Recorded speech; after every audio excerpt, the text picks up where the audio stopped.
கிறிஸ்துவுக்குள் பிரியமானவர்களே, மீண்டுமாய் ஆண்டவர் இரட்சகராகிய இயேசுவின் நாமத்தினாலே வந்திருக்கிற உங்கள் யாவருக்கும் நன்றி நான் தெரிவித்துக் கொள்கிறேன். கர்த்தர் அவரை ஆசீர்வதித்து கர்த்தர் நடத்துவாராக. இந்த வருடத்தினுடைய 52வது வாரத்திலே நாம் வந்து நிற்கிறோம். பிரியமானவர்களே, 51 வாரங்கள் நம்ம கடந்து செல்லும்படியான கிருபைகளை கொடுத்த ஆண்டவர் இந்த 52வது வாரத்தில், அதாவது வருடத்தினுடைய கடைசி வாரத்தில் நாம் வந்து நிற்கிறோம். இன்னும் சில நாட்களுக்குள்ளாலே ஒரு புதிய ஆண்டுக்குள்ளே நாம் படியெடுத்து வைக்கும்படியாக இருக்கிறோம். ஒரு புதிய ஆண்டுக்குள்ள பிரவேசிக்கும்படியாக இருக்கிறோம். எனவே பிரியமானவர்களே, ஒரு சபை என்று சொன்னால் இப்பொழுது சபை குறித்து நாம் ஆராய்ந்து பார்த்து வருகிறபடினாலே வருகிற புதிய ஆண்டிலே வெளிப்படுத்த விசேஷத்தை நாம் தொடர்ந்து நாம் தியானிக்கலாம். இன்றைக்கு ஒரு காரியத்தை நான் சபைக்கு முன்பாக நான் வைக்க நான் ஆசைகின்றேன். பிரியமானவர்களே, ஒரு சபை வளர வேண்டும் என்று சொன்னால், ஒரு சபை ஒரு முழுமையான ஒரு வளர்ச்சியை பெற்றுக்கொள்ள வேண்டும் என்று சொன்னால், ஒரு சபை தேவனுடைய காரியத்தை வளர வேண்டும் என்று சொன்னால், ஒரு சபை ஆவிக்குரிய வளர்ச்சியை பெற்றுக்கொள்ள வேண்டும் என்று சொன்னால், அந்த சபையிலே நடக்க வேண்டிய காரியம் என்ன? அல்லேலூயா. என்னென்ன காரியத்தை அந்த சபை சந்திக்குமானால் அந்த சபை நன்றாக இருக்கும் என்பதை குறித்து ஒரு 5 காரியங்களே உங்கள் நடுவில் நான் வசனத்தின் மூலமாக நான் சொல்ல நான் விரும்புகிறேன். ஆதி திருச்சபை எழுப்புதல். பிரியமானவர்களே, 2025ஆம் ஆண்டை நாம் முடிக்கும்படியாக இருக்கிறோம். ஒரு புதிய ஆண்டுக்குள்ள பிரவேசிக்கும்படியாக இருக்கிறோம். புதிய ஆண்டிலே சபை ஒரு எழுப்புதலை காண வேண்டும். அல்லேலூயா. சபை ஒரு எழுப்புதலை காண வேண்டும். ஏதோ வந்தோம் போனோம் கர்த்தரை ஆராதித்தோம் என்ற கடமை முடிந்தது என்பது அல்ல. நான் ஏற்கனவே கிறிஸ்து பிறப்பின் நாளே சொன்னேன், அது பண்டிகை அல்ல. அது கிறிஸ்து நம்முடைய உள்ளத்தில் பிறந்தால் மாத்திரமே தான் அது கிறிஸ்து பிறப்புடைய மகிமை அது வெளிப்படுத்தும். அல்லேலூயா. பண்டிகையாக இதை கொண்டாடி போவது அது பெரிய காரியம் அல்ல. அதே போலதான் ஏதோ ஒரு புதிய ஆண்டுக்குள்ள பிரவேசிக்கிறோம் என்கிற நோக்கம் அல்ல. புதிய ஆண்டில் சபை ஒரு எழுப்புதலை காண வேண்டும். அல்லேலூயா. சபை ஒரு ஆவிக்குரிய வளர்ச்சி அது காண வேண்டும். சபை ஒரு மேன்மையான ஒரு நிலைமையில் அது வர வேண்டும். அதுதான் நம்முடைய காரியம். ஒவ்வொரு தனிப்பட்ட மனிதனுடைய வாழ்க்கையும் ஒரு வளர்ச்சியை காண வேண்டும். ஒரு தனிப்பட்ட மனிதனுடைய வாழ்க்கையில ஆவிக்குரிய வளர்ச்சி அங்கே உருவாக வேண்டும். அல்லேலூயா. ஆவிக்குரிய வளர்ச்சி நம்முடைய வாழ்க்கையில உருவாகுமானால் பிரியமானவர்களே, உலகத்தினுடைய காரியம் நம்முடைய வாழ்க்கையில கர்த்தர் பெருக பண்ண அவர் வல்லமுள்ள தேவனாக இருக்கிறார். அல்லேலூயா.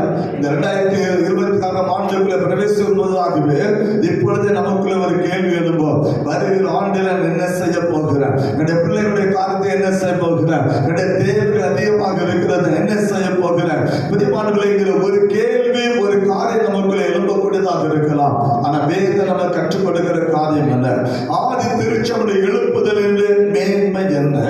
அதை நாம் எப்படி பெற்றுக்கொள்ள முடியும்? அதை குறித்து தான் ஒரு 5 காரியங்களை உங்களோடு கூட பகிர்ந்து கொள்ளும்படியாக இருக்கிற ஆவியானவர் சபையை நடத்துவாராக. அல்லேலூயா. அல்லேலூயா. அடிக்கடி நான் பயன்படுத்துகிற ஒரே ஒரு வார்த்தை அதுதான். இந்த சபையை பொறுத்த அன்பு சபையை பொறுத்தவரையிலும் நான் ஒரு வேலைக்காரன் மாத்திரமே. கர்த்தர் ஒருவரே சபைக்கு தலைவனாக இருக்கிறார். அல்லேலூயா. நம்முடைய சபைக்கு ஒரு ஊழியக்காரன் தலைவன் அல்ல, லோக்கல் உத்தியோகஸ்தர் தலைவன் அல்ல. அடிக்கடி சொல்லுகிற ஒரு பயன்படுத்துகிற வார்த்தை தான். சபைக்கு கர்த்தர் ஒருவரே தலையாக இருக்கிறார். அல்லேலூயா. நாம் எல்லாரும் அவருடைய வீட்டுடைய வேலைக்காரர்கள். கர்த்தருடைய வீட்டிலே நாம் வேலை செய்யும்படியாக வந்திருக்கிறோம். கர்த்தருடைய வீட்டை பராமரிக்கும்படியாக வந்திருக்கிறோம். கர்த்தருடைய வீட்டில் வந்து கர்த்தரை ஆராதிக்கும்படியாக வந்திருக்கிறோம். கர்த்தருடைய வீட்டில் வந்து கர்த்தர் செய்த நன்மைக்காக நன்றி செலுத்தும்படியாக இருக்கிறோம். மாத்திரமல்ல, கர்த்தருடைய வீட்டில் வந்து அவர் நமக்காக வைத்திருக்கிற ஆசீர்வாதத்தை நாம் சுதந்திரிக்கும்படியாக வந்திருக்கிறோம். அல்லேலூயா. அதற்காக தான் தேவாலயம். இங்க கர்த்தர் ஒருவரே மேன்மை உள்ளவர். எனவேதான் பவுல் சொன்னான், அவருடைய சிலுவை குறித்து எல்லாம் வேறொன்றை குறித்து நினைச்ச மாட்டேன், நான் மேன்மை பாராட்டாது இருப்பேனாக. அவன் சொன்ன காரியம் தான், இயேசு வேண்டி வேறு ஒருவரை குறித்து நான் மேன்மை பாராட்ட மாட்டேன். அல்லேலூயா.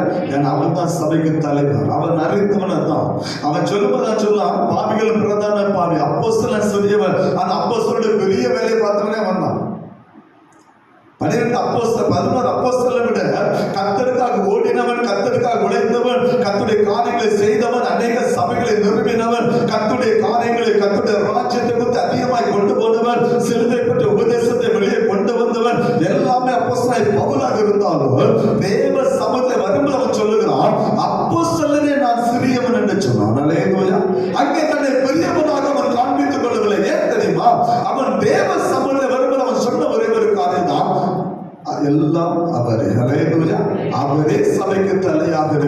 சபைக்கு எபிரேய சபைக்கு எழுதும்போது பவுல் எழுதுவதால் நான் கிறிஸ்துவை சபைக்கு தலையாக இருக்கிறார்.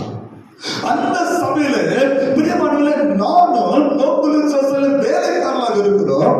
நீங்கள் கர்த்தரை ஆராதிக்கும்படியாக வந்திருக்கீங்க. அல்லேலூயா. கர்த்தருடைய நாமத்தை மகிமைப்படுத்தும்படியாக வந்திருக்கீங்க. எனவே நாம் செய்ய வேண்டிய காரியம் என்ன?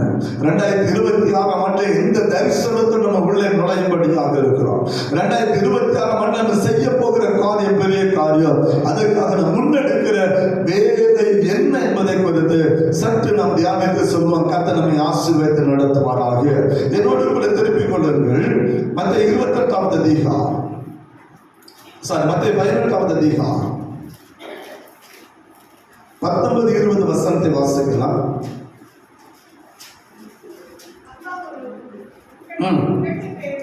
அல்லாமலும் உங்கள் 2 பேர் தாங்கள் வேண்டிக் கொள்ள போகிற எந்த காரியத்தை குறித்தாகிலும் பூமியிலே ஒருமனப்பட்டிருந்தால் பரலோகத்தில் இருக்கிற என் பிதாவினால் அது அவர்களுக்கு உண்டாகும் என்று உங்களுக்கு சொல்லுகிறேன். ஏனெனில் 2 பேராவது 3 பேராவது என் நாமத்தினால எங்கே கூடி இருக்கிறார்களோ அங்கே அவர்கள் நடுவில் இருக்கிறேன் என்றார். அல்லேலூயா. அல்லேலூயா. ஆண்டவர் கொடுக்கிற ஒரு பெரிய ஒரு ஆசீர்வாதம். வேதம் சொல்கிறது பரலோகத்தில் இருக்கிற பிதாவினாலே அது அவர்களுக்கு உண்டாகும். அல்லேலூயா. நாம் வேண்டிக் கொள்ளுகிற காரியம் எதுவாக இருந்தாலும் சரி, அது பரலோகத்தின் தேவன் நமக்கு தந்து நம்மை ஆசீர்வதிக்க அவர் வல்லமையுள்ள தேவனாக இருக்கிறார்.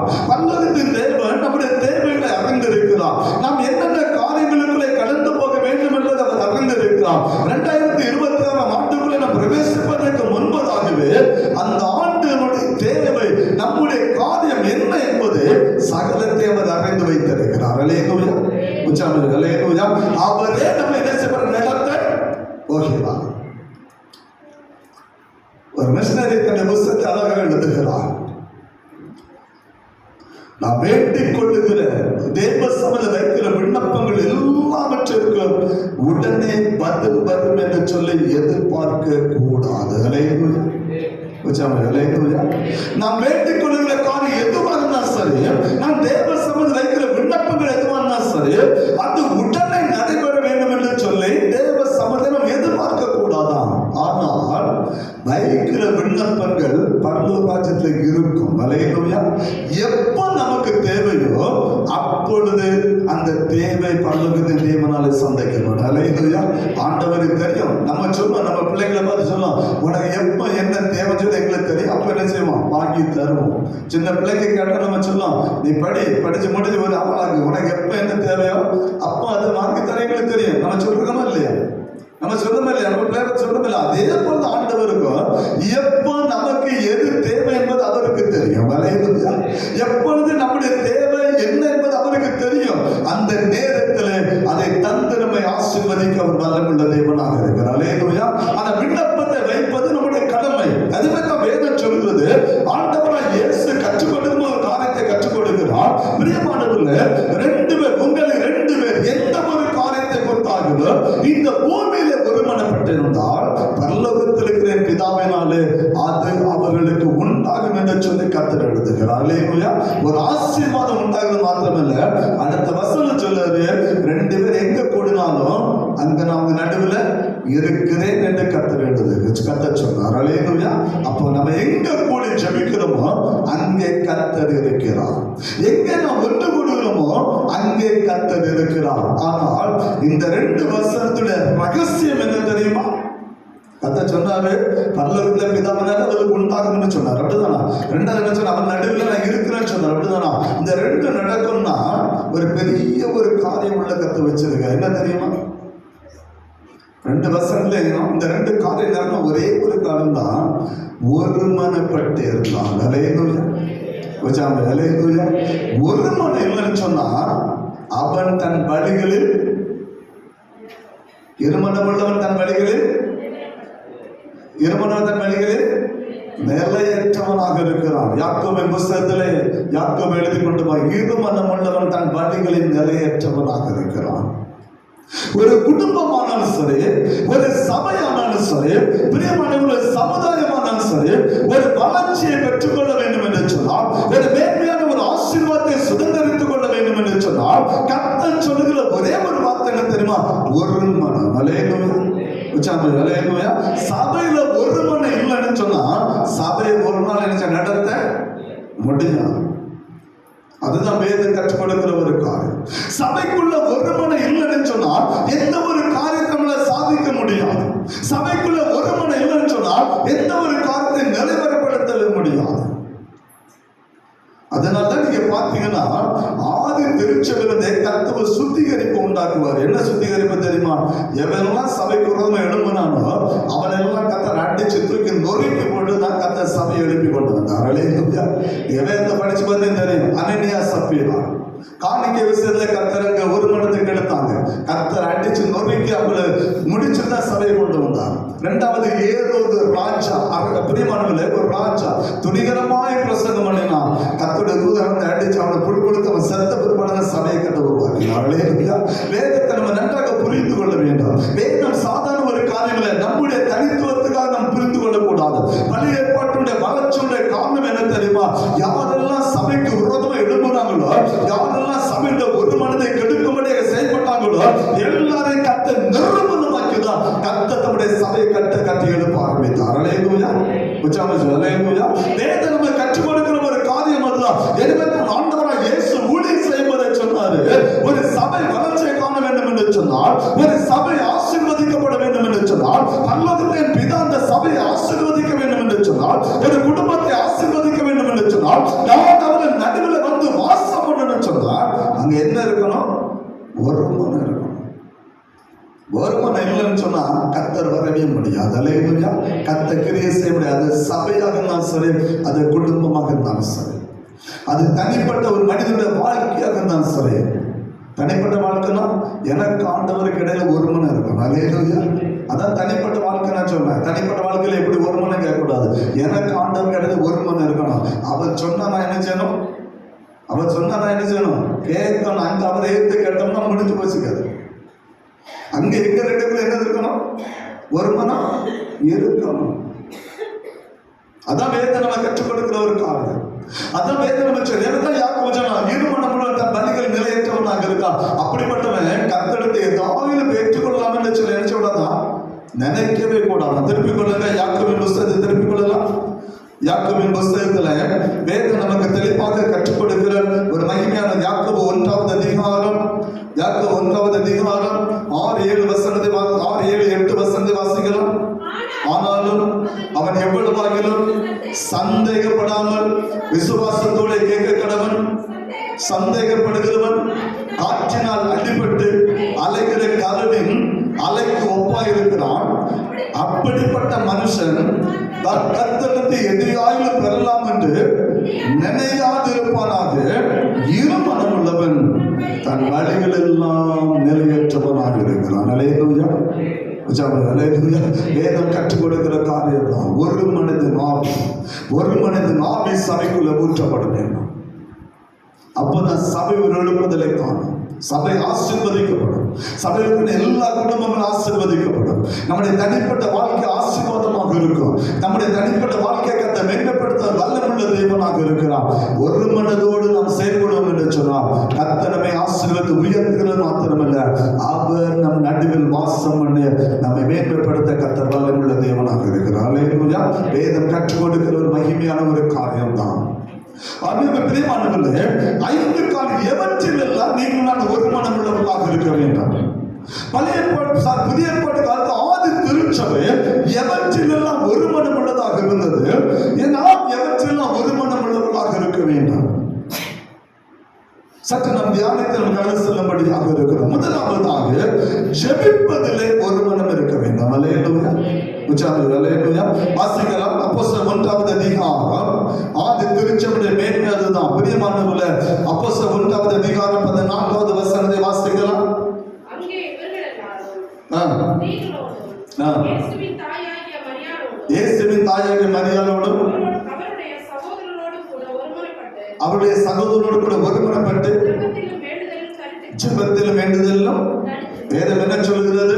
ஸ்திரீகளோடும் இயேசுவின் தாயாகிய மரியாளோடும் அவருடைய சகோதரனோடு கூட ஒருமனப்பட்டு ஜெபத்திலும் வேண்டுதலிலும். ஜெபத்தில் என்ன இருக்கணும்? ஒருமன. பெண்கள் பாருங்க, 120 பேர் கூடினார்கள். வசனம் அழகா சொல்லுகிறது. 15வது வசனத்துல 120 பேர் கூடினார்கள். 120 பேர் மேல் வீட்டார்ல காத்திருக்கிறாங்க. அந்த 120 பேர்ல பெண்கள் உண்டு, பிரியமானவர்களே, ஆண்டவருடைய சகோதரர் உண்டு, சீஷர் உண்டு, இயேசுவின் தாயக மரியாள் உண்டு. எல்லாம் சேர்ந்து 120 பேர் ஜெபிக்கும்படியாக, பிதாவுடைய வாக்குத்தத்தத்திற்காக ஜெபிக்கும்படியாக மேல் வீட்டார்ல கூடியிருக்கிறாங்க. இந்த 120 பேருக்குள்ள இருந்தது என்ன தெரியுமா? ஒரு மனதின் ஆவி. அல்லேலூயா. அல்லேலூயா. ஒரு மனதின் ஆவி அவர்களுக்குள்ள இருந்தது. ஜெபத்துல அவர்கள் தரித்திருந்தார்கள். அப்போ 2வது அதிகாரம் 1வது வசனம் சொல்ல பாருங்க. பெந்தைக்கோஸ்தே நாள் வந்தபோது அவர்கள் எல்லாரும் ஒருமனப்பட்டு ஒரு இடத்தில் செய்தாங்க. ஒருமனப்பட்டு ஒரு இடத்தில். இங்க இருக்கிறது 50 குடும்பம் கூட கிடையாது. நமக்குள்ள இருக்க ஒரு மனம் என்ன?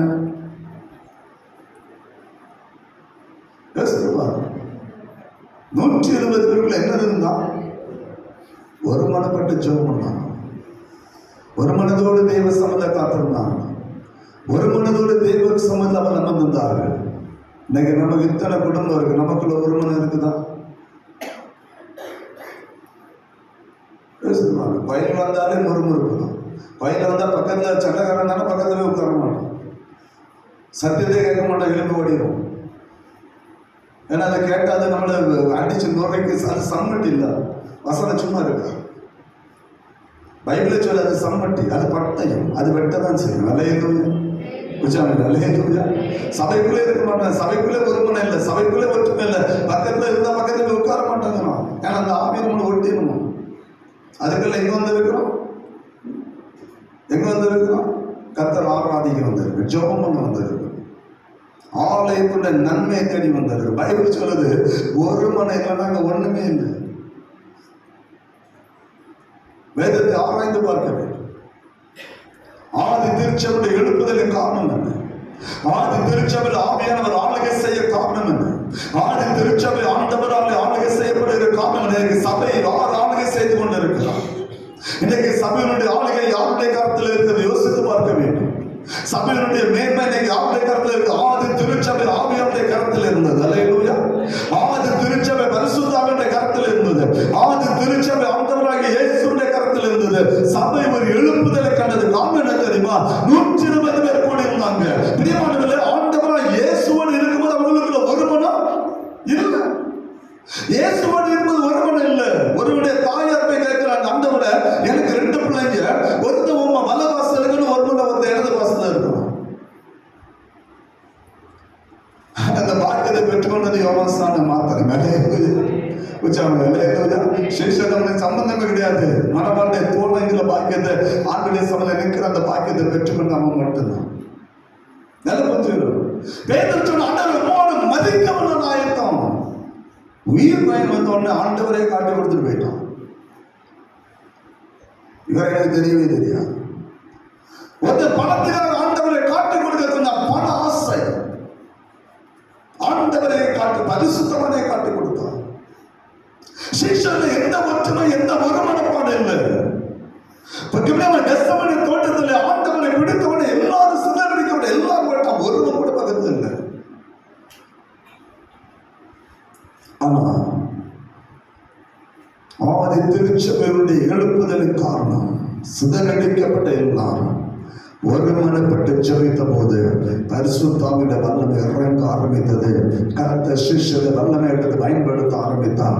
அதன் மூலமாக இன்னைக்கு உலகம் முழுவதும் கிறிஸ்தவம் பரவி கொண்டிருக்கிறது. அல்லேலூயா. அல்லேலூயா. காரணத்தை ஒரு மனதினால் அவர்கள் ஒரு மனம் இருந்தது. நல்லா புரிந்து கொள்ள. இன்னைக்கு சபையுடைய மேன்மை என்ன? ஒரு புதிய ஆண்டுக்குள்ள பிரவேசிக்க முடியாத சபையை எப்படி நம்ம கொண்டு போக போகிறோம்? சபை நம்முடைய ஆவிக்கிற வளர்ச்சி எப்படி நம்ம முன்னேற போகிறோம்? நம்முடைய ஆவிக்கிற மேன்மை என்ன? நம்முடைய ஆவிக்கிற வளர்ச்சி என்ன? இந்த சபைக்குள்ள நம்ம என்ன செய்ய போகிறோம்? ஒரு மனம் இல்லைன்னு சொன்னா 2026ஆம் ஆண்டுக்கான ஊழியம் நமக்கு ஃபெயிலியராக இருக்கும். அல்லேலூயா. ஒரு மன சபைக்குள்ள இருந்தாதான் ஆவியானுடைய கிரியை சபைக்குள்ள பார்க்க முடியும். எத்தனை விசுவாசிக்கிறீங்க? அல்லேலூயா. கொஞ்சம் அல்லேலூயா. ஆவியானுடைய கிரியை இல்லாம சபைக்குள்ள எழுப்புதலை காண முடியாது. அந்த கிரியை இருக்கணும். சபைக்குள்ள என்ன இருக்கணும்? ஒருமனப்பட்டு ஜெபிக்கும் போது கர்த்தர் காரியங்களை வாய்க்கப்பட வல்லமுள்ள தேவனாக இருக்கும். ஆகிய திருச்சபையுடைய காரியம் அதுதான். அதே நிலைமைக்குள்ள சபை வர வேண்டும். அதே நிலைமைக்குள்ள சபை வரும்போது ஒரு பெரிய ஒரு மகிமையை சபை கண்டுகொள்ள முடியும். இரண்டாவதாக கர்த்தரை துதிப்பதிலே ஒரு மனம் இருக்க வேண்டும். அல்லேலூயா. வாசிக்கலாம். அப்போஸ்தலர் 4வது அதிகாரம் 24வது வசனத்தை வாசிக்கலாம். அவர்கள் அதை கேட்டு ஒருமனப்பட்டு தேவனுக்கு சத்தமிட்டு, கர்த்தாவே, நீ வானத்தையும் பூமியையும் சமுத்திரத்தையும் அவர்களுடைய யாவற்றையும் உண்டாக்கின தேவனாய் இருக்கிறீர் என்று சொல்லி கர்த்தரை மகிமைப்படுத்தினார்கள். நடந்த சம்பவம் தெரியுமா? சீஷர்கள் சிறையாக்கப்படுகிறார்கள். நீங்க அப்போஸ்தலர் 4வது அதிகாரம் முழுவதும் நீங்க வீட்டுல போய் படிச்சு பார்த்தீங்கன்னா உங்களுக்கு தெரியும். அப்போஸ்தலர் சிறையாக்கப்படுகிற அந்த காலம், அப்போஸ்தலர்கள் இயேசுவை பிரசங்கிக்க கூடாது, சத்தியத்தை சொல்லக்கூடாது என்று சொல்லி சீஷர்களை தடுக்கிற ஒரு காலம்.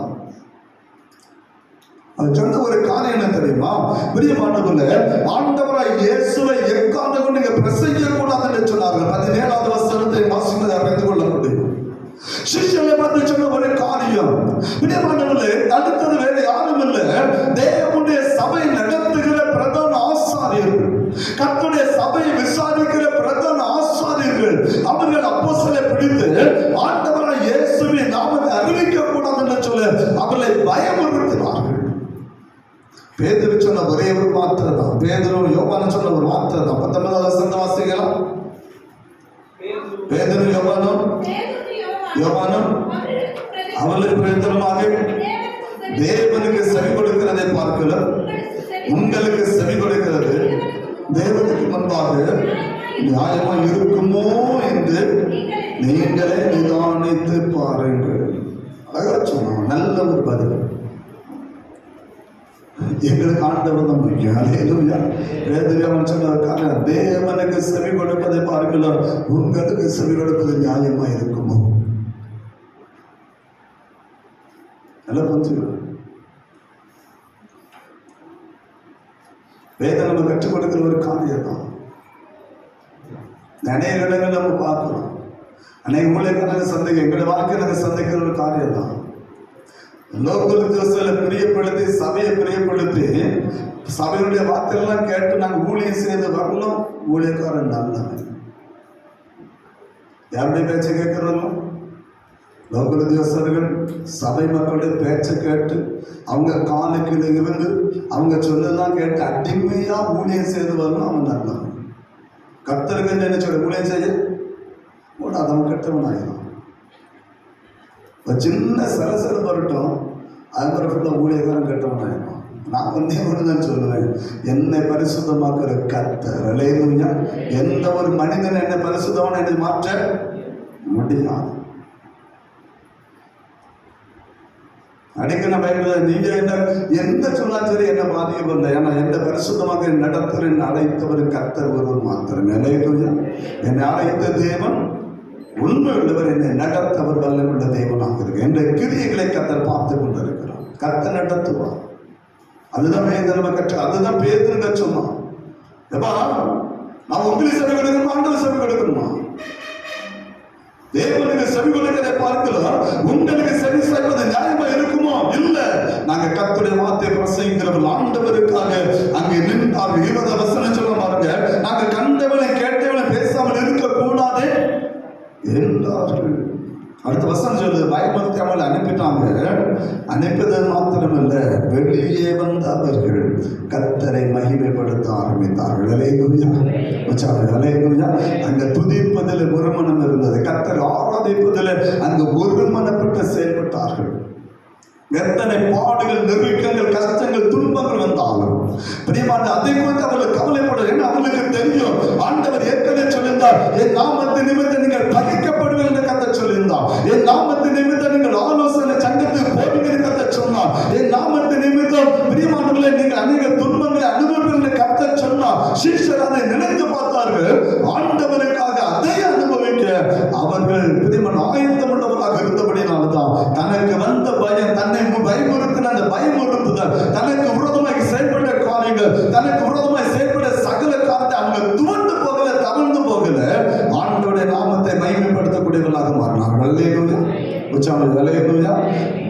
பிரியமானவர்கள், அதுதான் கர்த்தர் நமக்கு கொடுக்கிற காரணம். அநேக சவால்கள் நம்முடைய வாழ்க்கையில வரலாம், அநேக நெருக்கங்கள் வரும், அநேக சூழ்நிலைமை சூழ்ந்து கொள்ளலாம். 26ஆம் ஆண்டு எப்படி இருக்கும் என்று சொல்ல நமக்கு தெரியாது. ஆனா எந்த இடத்துல இருந்தாலும் சரி, எப்படிப்பட்ட சூழ்நிலை சரி, கர்த்தரை ஒருமனப்பட்டு மகிமைப்படுத்த பாருங்க. அவர் எல்லா கட்டுகளை உடைத்தறிந்து உங்களை விடுதலையாக்க அவர் வல்லமுள்ளவராக இருப்பார். அல்லேலூயா. துதிச்சு பாருங்க, வழக்கான கர்த்தர் வருவார். அல்லேலூயா. அல்லேலூயா. யார் எழுதினாலும் சரி, யார் எந்த காரணத்தை சொன்னாலும் சரி, அப்போஸ்தலர் நடுவில் அதான் நம்ம கற்று தருகிறார். எந்த சூழ்நிலை துதிக்க நீங்க கற்றுக்கொள்ளுங்க, உங்களுக்காக வழக்கான கர்த்தர் வருவார். அல்லேலூயா. கர்த்தர் உங்களை அந்த ஸ்தானத்தை கர்த்தர் நிலைநிறுத்துவார். இதுதான் வேத கற்றுக்கொள்கிற ஒரு காரணம். எனவே 2026ஆம் ஆண்டுக்குள்ள பிரவேசிக்கிற நாம் எந்த சூழ்நிலை சரி, சபைக்குள்ள ஒரு மனம் இருக்கணும். ஒரு மனதை கெடுக்கிற பொருளாத ஆவி கிரியை செய்து கொண்டுதான் இருக்கும். ஏன்னா ஆதி அப்போஸ்தலர் காலத்தில் அது கிரியை செய்தது. ஆதி அப்போஸ்தலர் காலத்துல 5ஆம் அதிகாரம் அனனியா சப்பிரால் மூலமாக சாத்தான் கிரியை செய்தான். ஏன்னா பேதுரு சொல்லுதான், சாத்தான் உங்களை ஒருமனப்படுத்தினானே என்று சொல்லு. உங்களை வஞ்சிக்க அவன் எப்படி என்ன காரணத்தை செய்தான் வாசிக்கலாம். பிரியமானவர்களே, அப்போஸ்தலர் 5ஆம் அதிகாரத்தை திருப்பிக் கொள்ளுங்கள். அங்கே நடந்த ஒரு காரியம், அனனியா சப்பிராளுடைய வாழ்க்கையில அவன் கிரியை செய்தது யார் தெரியுமா? 3ஆவது வசனத்தை வாசிக்கலாம். பேதுரு அவனை நோக்கி, அனனியாவே, நிலத்தின் கிரயத்தில் ஒரு பங்கை வஞ்சித்து வைத்து பரிசுத்த ஆவியினிடத்தில் பொய் சொல்லும்படி சாத்தான் உன் இருதயத்தை எங்க நடக்குது? சம்பவம் எங்க நடக்குது? சபைக்குள்ள நடக்கிற காரியம். அல்லேலூயா. சபைக்குள்ளே நடக்கிற காரியம், ஆதி திருச்சபையில் நடக்கிற காரியம்.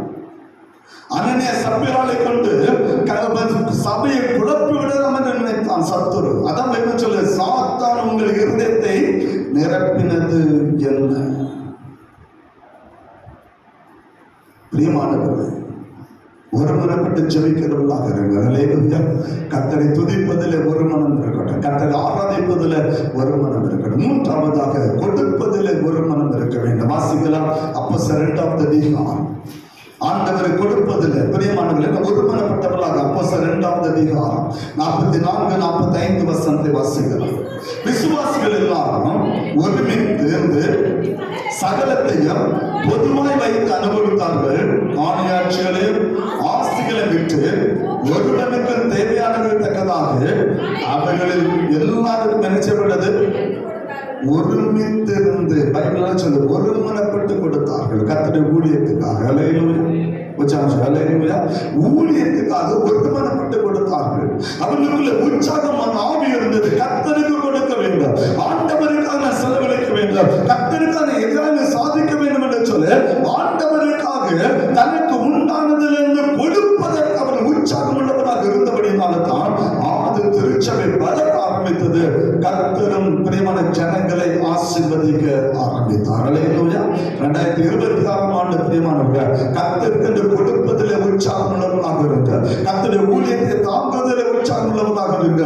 நீங்கள் கர்த்தருக்காக எதை விதைக்கிறீர்களோ அதனுடைய பலனை கர்த்தர் நிச்சயமாக உங்களை தந்து நடத்த வல்லமுள்ள தேவனாக இருக்கிறார். அல்லேலூயா.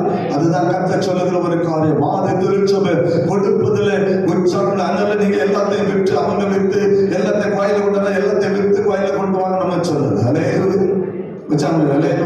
அதுக்குன்னு சபை இருக்குது, எல்லாத்தையும் கொண்டு வா நாங்க பார்த்துக்கலாம் சொல்லு. நம்ம சபை அப்படி இல்லை. ஆனால் கொடுப்பதில் நீங்கள் நான் உற்சாகம் உள்ளவர்களாக இருக்கணும். அல்லேலூயா. அதை தான் கர்த்தர் விரும்புகிறார். ஆதி திருச்சபையுடைய வளர்ச்சியுடைய காரியம் அதுதான். நம்முடைய சபையுடைய வளர்ச்சியுடைய மேன்மை தான் இருக்கிறது. கர்த்தருக்காக கொடுப்பதில் நான் உற்சாகம் உள்ளவர்களாக இருக்கிறேன். 4ஆவதாக அப்போஸ்தலர் 2ஆம் அதிகாரம் 46, 47 வசனத்தை வாசிக்கலாம். அவர்கள் ஒருமனப்பட்டவர்களா தேவாலயத்திலே அனுதினமும் தரித்திருந்து வீடுகள் தோறும் அப்பம் விட்டு மகிழ்ச்சியோடும் கபடமில்லாத இருதயத்தோடும் போஜனம் பண்ணி தேவனை துதித்து ஜனங்கள் எல்லாரிடத்திலும் தயவு பெற்றிருந்தார்கள். ரட்சிக்கப்படலை கர்த்தர் அனுதினமும். 4ஆவதாக நாம் கூடுகிறதிலே ஒருமனம் இருக்க வேண்டும். அல்லேலூயா. நாம் கூடுகிற இடத்திலே ஒருமனப்பட்டு கூடுகிற பிள்ளைகளாக இருக்கு. நான் 2025 நான் பார்த்து இருக்கிறேன். ஒரு வீடு அந்த சொல்ல வீடுகள் தோறும் அப்பம் பெற்று வீட்டுக்குள்ள ஆகாரம் நடக்குது. வீட்டுக்குள்ள ஆகாரம் நமக்குள்ள பாகுபாடு வச்சிருக்கிறோம். வேண்டப்பட்ட வீட்டுக்கு போவோம், வேண்டப்படாத வீட்டு நினைச்ச மாட்டோம், நினைச்ச மாட்டோம், போக மாட்டோம். அதிலே பார்சியாலிட்டி வச்சிருக்கோம். சபைக்குள்ள என்ன பார்சியாலிட்டி? ஆவியானவரை கற்றுத் தந்தாரா? பைபிளை நம்ம கற்றுக் கொடுக்கிறதா? நமக்குள்ள ஒரு பார்சியாலிட்டி. வேண்டப்பட்ட வீடுனா போவோம், அது எந்த தொலைவாக இருந்தாலும் சரி போய் சேர்ந்துடும். வேண்டப்படாத வீடு உடனே அங்கே போக மாட்டோம். ஆனா பைபிள் என்ன சொல்ல தெரியுமா? அவர்கள் ஒருமனப்பட்டவர்களாய் தேவாலயத்திலே தரித்திருந்தது மாத்திரமல்ல, வீடுகள் தோறும் அப்பம் எடுத்து மகிழ்ச்சியோடு கபடமில்லாத இருதயத்தோடு போஜனம் பண்ணினார்கள். அல்லேலூயா. ஆலயத்துல மட்டும் ஒரு மனம் இல்லை, ஆலயத்துல மட்டும் வந்து கூடி கத்தர் ஆராதனையில ஒரு மனமாக இருக்கு என்பதல்ல. ஒரு வீட்டுக்குள்ள நடத்தினா ஒரு மனப்பட்டு வரணும், ஒரு வெளிக்குள்ள நடத்தினா ஒரு மனப்பட்டு வரணும். ஒரு காரியம் நம்ம ஆலயத்திலிருந்து ஒரு மீட்டிங் நடத்தணும், அங்க ஒரு மனப்படணும். ஜனங்கள் கூடுகிற இடம் அது ஒரு மனப்பட்டதாக இருக்க வேண்டும். நான் சில நேரம் யோசித்து பார்ப்பேன், சில நேரம் யோசித்து பார்ப்பேன். எனக்குள்ள ஓடுகிற அநேக காரியங்கள் அது ஒன்று. எவ்வளவு தூரம் இருந்தாலும் சரி, ஒரு கல்யாண காலம் வந்துன்னா பிரயாணப்பட்டு என்ன செய்வோம்? என்ன செய்வோம்? என்ன செய்வோம்? அது திருநெல்வேலியா இருக்கட்டும், மதுரையா இருக்கட்டும், அது சென்னையா இருக்கட்டும், 4 நாளைக்கு முன்னாலே போய் காவல் கிடக்கும். நல்லா போச்சு. ஏன்? குடும்பத்துக்குள்ள என்ன வேணும்? ஒற்றுமை வேணும். குடும்பம் பிரிஞ்சிடக்கூடாது, குடும்பம் இதாயிடக்கூடாது, குடும்பம் ஊரணும். ஆனா சபை மூலமாக கர்த்தருடைய சபை கூடுகிறது வீட்டுக்கூட்டம். வீட்டுக்கூட்டம் என்பது தனிப்பட்ட அந்த வீட்டுடைய காரியம் அல்ல. வீட்டுக்கூட்டம் என்பது சபை கூடுகிற ஒரு இடம் தான். ஏன் நம்மளால அங்க வர முடியல? யோசிக்கலாம், ஆனா சிந்திச்சு பாருங்க. பைபிள் என்ன சொல்ல தெரியுமா? பைபிள் என்ன சொல்ல தெரியுமா? ஆலயத்துல மட்டும் ஒருமன் இருக்கக்கூடாது, வீடுகள் தோறும் ஒருமன் இருக்கணும். வீட்டுக்குள்ள ஆறல ஒருமன் இருக்கணும். நம்ம பார்க்கிறோம், அங்க சண்டை நாங்க போக மாட்டேன், இங்க சண்டை அங்க போக மாட்டேன், கண்டிப்பா போய் தான் ஆகணுமா? இது யாருடைய சூழ்ச்சி தெரியுமா? சாத்தானுடைய சூழ்ச்சி. சபையை வஞ்சிக்கிறோம். நமக்கு தெரியல, நமக்கு தெரிஞ்சதெல்லாம் நம்ம சட்டப்பட்டு அங்க போக மாட்டோம், அந்த காரணத்துக்கு அங்க நம்ம போக மாட்டோம். இதான் நமக்கு தெரிஞ்ச ஒரு காரியம். ஆனா பைபிள் என்ன சொல்லுமா? சாத்தானுடைய இதயத்தை நிரப்புற நீ போகாதுன்னு சொல்லிட்டு. ஏன்னா போனா ஒரு மனம் வந்துடும், போகலன்னு சொன்னா பகை உருவாகும். அது தந்திரமாய் அறிந்தவன் சத்துரு, தந்திரமாய் செயல்படுகிறவன். 2026 அப்படி இருக்கக்கூடாது. எல்லாமே சொல்லுகிற காரியம் தான். 2026 அப்படி இருக்கக்கூடாது. எந்த வீட்டுக்குட்டாலும் சரி, வேதம் சொல்லுகிறது 46 அப்போஸ்தலர் 2:46 நிறைவேற்ற விரும்பினார். கர்த்தருடைய வார்த்தை நிறைவேற்ற நீங்கள் விரும்பினார் வீட்டுக்குள்ள கண்டிப்பா எல்லாம் வந்தே ஆகணும். அந்த ஒருமனர், அங்க ஒருமனப்பட்டு சொல்லிக்கணும். அந்த வீட்டுக்காக, அந்த வீட்டுடைய ஆசீர்வாதத்தை, அந்த வீட்டுடைய கட்டுகளை உடைத்தறியும்படியாக, அந்த வீட்டுடைய நிலைமைகளை விரைவில் மாற்றும்படியாக, கர்த்தருடைய ஆசீர்வாதத்தை அந்த வீட்டுல கொண்டு வரும்படியாக, ஏதோ ஒரு பாடத்தோட ஏதோ ஒரு கஷ்டத்தோடு இருப்பாங்க, அவளோடு கூட நாம பங்கெடுக்கும்படியாக சபை ஒருமனப்படுமானால் அந்த வீட்டில ஒரு எழுப்புதல் உருவாகும். ஒரு எழுப்புதல் உருவாகும். சபை ஒன்றிணைய வேண்டும். அது வீடாக சபை சரி, நீங்கள் ஒருமனப்படும் போதுதான் கர்த்தர் தம்முடைய வல்லமை கொண்டு வருவார். அந்த வீடு தேவனால் ஆசீர்வதிக்கப்படும். அந்த வீட்டுக்கான எல்லா கட்டுகளை கர்த்தர் உடைத்தறிந்து அவர்களை கர்த்தர் ஒரு மேன்மையான இடத்துல கர்த்தர் கொண்டு வருவார். சபை அந்த காரியத்தை கவனமாக இருக்க வேண்டும். அதுல ஒரு மனம் இருக்க வேண்டும். ஏதோ சத்தியத்தை கேட்டோம் விட்டோம் போனோம் என்பது இல்லை. வேதம் நம்ம கற்றுக் கொடுக்கிற ஆதி திருச்சபையுடைய காரியத்தை கற்றுக் கொடுப்பதில் வேதம் நமக்கு சொன்ன ஒரு காரியம் தான். கடைசியாக கவனிப்பதிலே நீங்கள் ஒரு மனம் உள்ளவர்களாக இருக்கணும். எதை கவனிக்கணும்? வாசிக்கலாம். அப்போஸ்தலர் 8வது அதிகாரம் 6வது வசனம் சொல்லுகிறது, பிலிப்பு செய்த அதிசயங்களை ஜனங்கள் கேள்விப்பட்டு அவனால் சொல்லப்பட்டவைகளை ஒருமனப்பட்டு அவன் எதை சொன்னான்? அது முதல் வசனத்தை வாசிக்கலாம். அப்பொழுது பிலிப்பு என்பவன் சமாரியாவில் ஒரு பட்டணத்துக்கு போய் அங்கு உள்ளவர்களுக்கு யார பிரசங்கம் பண்ணா? இயேசுவ பிரசங்கம் பண்ணா. ஒருமனப்பட்டு கவனித்தாங்க. அடுத்த வசனம் சொல்லுது, ஜனங்களுடைய கட்டுகள் எல்லாம் நிர்மூலமாக்கப்பட்டது. அசுத்தாமிகள் ஓடின. பெரியமானவர்களே, அநேக திமிர்வாதர்கள் சப்பானிகள் குணமாக்கப்பட்டார்கள். அந்த படத்துல மிகுந்த சந்தோஷம். காரணம் என்ன தெரியுமா? பிலிப்பு பிரசங்கம் பண்ணின இயேசுவை அவர்கள் கவனித்தார்கள், பிலிப்புவை அல்ல. நல்லா புரிந்து கொள்ள வேண்டும். பிலிப்புவை அல்ல, பிலிப்பு பிரசங்கம் பண்ண இயேசுவை அவர்கள் ஒருமனப்பட்டு கவனித்தார்கள்.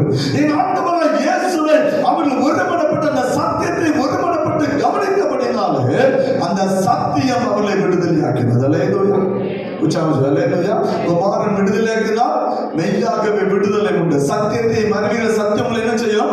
விடுதலை. சத்தியத்தை கேட்டார்கள், பிலிப்புவை அல்ல. அன்னைக்கு நடக்கிற காரியம் என்ன தெரியுமா? வயதுக்கு வர்றதே குருவை பார்க்கறது. அவர் என்ன சொல்லுவார்? குற்றம் கண்டுபிடிக்க. அவர் என்ன இது பண்ணுவார்? அவர் ஏதாவது இது பண்ணுவாரா? ஏதாவது சொல்லுவாரா? இன்னைக்கு காரியமெல்லாம் அப்படிதான் நடக்குது. நல்லா புரிஞ்சுக்கணும். சபையுடைய காரியம் தான். இயேசுவை அடிக்கடி சொல்ல, இயேசுவை சுற்றி 5 கூட்டம். என்ன கூட்டம் தெரியுமா? சொல்லுங்க.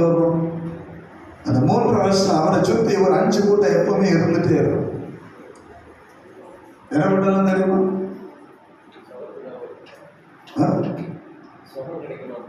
ஒன்று விடுதலைக்காக மாத்திரம் ஆண்டவர் பின்பற்றுகிற கூட்டம். 2வது சுவாத்துக்காக அவரை பின்பற்றுகிறார். அவரை பின்பற்றினா 5 அப்ப 2 மீன் வந்து போஷிப்பாரு. 4 சிறுமீனோடு 7 கத்த போஷிப்பாரு. அதுக்காக அவர் பின்பற்றின ஒரு கூட்டம். நல்லா புரிஞ்சுக்கிறாங்க. 1 சுகத்துக்காக பின்பற்றின கூட்டம், இன்னொன்று ஆகாரத்துக்காக தன்னுடைய தேவைகளுக்காக பின்பற்றின கூட்டம், 3வது அவருடைய வாய்ந்து என்ன புறப்படுது குற்றம் கண்டுபிடிக்கிற ஒரு கூட்டம் அங்கேதான் இருந்தது. ஆண்டவருக்கு தெரியும், குற்றம் கண்டுபிடிக்கிற ஒரு கூட்டம் அங்கேதான் இருந்தது. 4வது வேடிக்கை பார்க்கிற ஒரு கூட்டம் அங்கே இருந்தது. ஆண்டவரை பரியாசம் பண்ணுகிற ஒரு கூட்டம். இவர் பாவிகளுக்கு தலைவனும் விசுவாசம் பிடிச்சவன் கத்தரை என்ன செய்தாங்க? கிண்டல் பண்ண ஒரு கூட்டம். எல்லாம் தான் இருந்துச்சு. ஆனா ஒரே ஒரு கூட்டம் தான் சத்தியத்தை கேட்கும்படியாக வந்தது. ஆண்டவரை சொல்லியே அந்த கூட்டம் இருக்குமானா நான் என் மாத்திரம். வானத்தை பூமி உருவாக்கின கத்தரை சுத்தி அந்த 4-5 கூட்டம் இருக்குமானா நான் என் மாத்திரம். நல்ல புரிஞ்சுக்கிறோம். வேதம் சொல்ல ஒரு காரியம், சமாரியத்தில் ஒரு சந்தோஷம் உருவாக காரணம் என்ன தெரியுமா? அவர்கள் இயேசுவை கவனித்தார்கள். அல்லேலூயா. அவர் பிலிப்பை பார்க்கல, பிலிப்பை மற்றவங்க பார்க்கல. அவன் பிலிப்பு பைபிள் அழக சொல்ல, அவன் அழகு எழுதுறாரு. அவன் கிறிஸ்துவை குறித்து பிரசங்கித்தான், ஆண்டவராகிய இயேசுவை பிரசங்கித்தான். ஜனங்கள் ஒருமனப்பட்டு கவனித்தார்கள். கர்த்தர் எல்லாருடைய கட்டளை உடைக்க ஆரம்பித்தார். அல்லேலூயா. சத்தியத்தை கவனிக்கும், வேத வசனத்தை கவனிக்கும், ஆண்டுடைய சத்தத்துக்கு செவி கொடுக்க. அதான் வேதம் சொல்லுது, அவர்கள் பிலிப்பினால் பிரசங்கிக்கப்பட்ட இயேசுவை கவனித்தார்கள், இயேசுவை குறித்து கேள்விப்பட்டார்கள், இயேசுவை கவனித்துக் கொண்டிருந்தார்கள். ஆண்டவரை குறித்து சொன்ன சகல காரியங்களை அவர்கள் ஏற்றுக்கொண்டே இருந்தார்கள். அது உள்ளத்திலே இயேசுவை ஏற்றுக்கொள்ள அந்த ஆண்டவரால் இயேசுடைய வாழ்க்கையில கிரியை செய்ய ஆரம்பித்தால் வாழ்க்கையில ஒரு விடுதலை உருவாக ஆரம்பித்தது. அல்லேலூயா. அதுதான் வேதம் கற்றுக் கொடுக்கிற காரியம். ஒரு மனம் இருக்க வேண்டும், உற்சாகம் இல்லாமல் இருக்க வேண்டாம். இந்த 5 காரியங்கள் வருகிற ஆண்டில் நமக்குள்ள இருக்குமானால் 2026ஆம் ஆண்டு தேவனால் நமக்கு ஆசீர்வதிக்கப்பட்ட ஒரு ஆண்டாக இருக்கும். அல்லேலூயா. ஒரு பெரிய ஒரு எழுப்புதல் நாம் பார்க்கிற ஆண்டாக இருக்கும். கர்த்தர் நம்முடைய எல்லா கட்டுகளையும் உடைத்தறிந்து பிரியமானவர்களை நம்மை தூக்கி நிறுத்துகிற ஒரு ஆண்டாக இருக்கும். நாம் எதிர்பார்க்கிற ஆசீர்வாதங்களை சுதந்திரிக்கிற ஒரு ஆண்டாக இருக்கும். வீடுகள் தோறும் சந்தோஷம் உண்டாயிருக்கும், பட்டணங்கள் தோறும் சந்தோஷம் உண்டாயிருக்கும். கர்த்தருடைய சபையும் ஒரு எழுப்புதலை காணும். அல்லேலூயா.